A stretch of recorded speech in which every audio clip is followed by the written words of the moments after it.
Hello, Brickdark here, and welcome to my review of the 2001 LEGO Star Wars Imperial Shuttle. This set has 4 minifigures, 238 pieces, and retailed for $35 back when it released nearly 20 years ago. Here is Emperor Palpatine, and this is one of the earliest iterations we saw this character in LEGO. You can see he has a quite creepy yellow face. Some nice little torso printing as well as a cape. There is no back printing, however, because this is a 2001 figure. He does come with a little pole bar piece as his cane. Not a lot else going on with this figure, which is understandable since this is from 20 years ago. Here are the Imperial Royal Guards, of which you get 2 in this set. And honestly, this design over 20 years has not changed that much. They still use this same piece with a black head underneath. They still use a red cape. The only real variation would be a bit of updated printing and some darker colors, but honestly, this design has not changed that much. He has a black spear, some very simple torso prints on the front, a red cape, and once again, no back torso printing. Finally, here's the Imperial Shuttle pilot, and this is a very simple figure.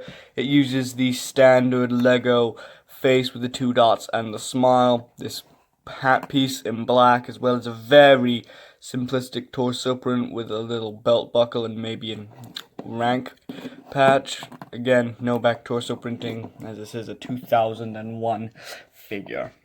The build for the Imperial Shuttle is definitely reminiscent of its time, though I would say it holds up decently well today in most areas, and some areas it falls flat. So starting with this front cockpit that is on some hinges to get that angling, you can remove this cockpit piece to reveal a printed piece, and there's also a big printed piece up here that would usually be brick built nowadays. You can fit your Imperial Shuttle pilot inside just fine. He's in there quite well. You can put the cockpit back on, and now you have someone to drive the thing. There are a little bits of like grey and tan poking through, which is reminiscent of the time. Nowadays this would be all white. You do have some landing gear, so the thing isn't flat.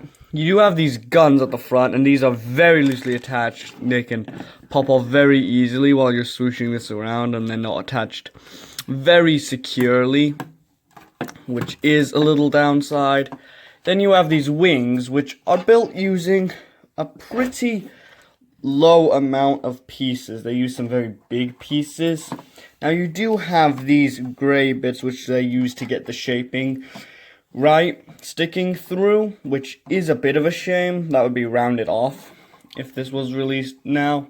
But they're just attached via hinges, and you can see it makes for a pretty good look. It gets the shaping down well. Now, moving this down, you can see that this top fin is quite colorful, and usually, and this is not how it is in the movie, it is pure white. You can see you got gray, dark gray, all mixed in, and this is not a good place to hold this, since this is purely brick built.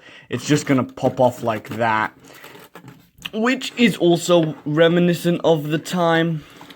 They do also use these big cylinder pieces to get the shaping down, which I think works pretty well. On the back, you do have an engine design, and this is another play feature. You can pull this down, and you can pull this little compartment out. You can fit Emperor Palpatine and the Royal Guards on here pretty easily. Now, they do show on the box that the Royal Guards' spears or staffs or weapons just go into these little holes, which is pretty nice. Again, it's a pretty simple build. It's nothing too complex, but it does the job pretty well. You can fit all the figures just about if you kind of squeeze. And then they can all fit in there. There's no stud connection, so it may wobble a little bit. But you do have these staffs to just kind of prevent this from closing all the way, so you're probably going to want to just leave these off to the side or have the Royal Guards holding them in a way so that you could fit it in. Fits in, and it closes up nicely if you don't have the staffs in. There's no flick-fire missiles, no spring-loaded shooters. This is a 2001 set. Another little detail was this little ventilator bit, which would also probably be brick built. There's nothing really on the Imperial Shuttle that warrants a sticker or a print. And so yeah, that's pretty much it for the build of the Imperial Shuttle. It's quite interesting to take a look back at something from such a different era of LEGO. Anyways, let's take a look at the instruction booklet.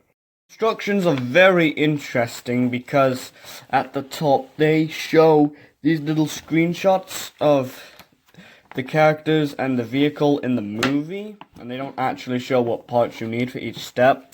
On the back it shows some of the LEGO Star Wars Technic sets, which I always thought the Droideka looked cool, but all the others are hideous. I only got most of the LEGO Star Wars sets, including some 1999 and 2000 sets. So overall, the 2001 Imperial Shuttle is a pretty good blast from the past. If you want to experience a older LEGO Star Wars set, I would definitely recommend going for this rather than, say, the AT-ST from around the same time, as that one just does not hold up well at all. But this one still holds up moderately well to modern day standards. Overall, I'd give this a 7.5 out of 10. It's not the perfect set, and there's definitely some parts that do show its age, but overall, I do recommend this set. If you can find it for pretty cheap, used, like I did, or pay the extra price and get it sealed in the box, I would recommend doing this. Anyways, that's it for this video. See you guys later. Peace.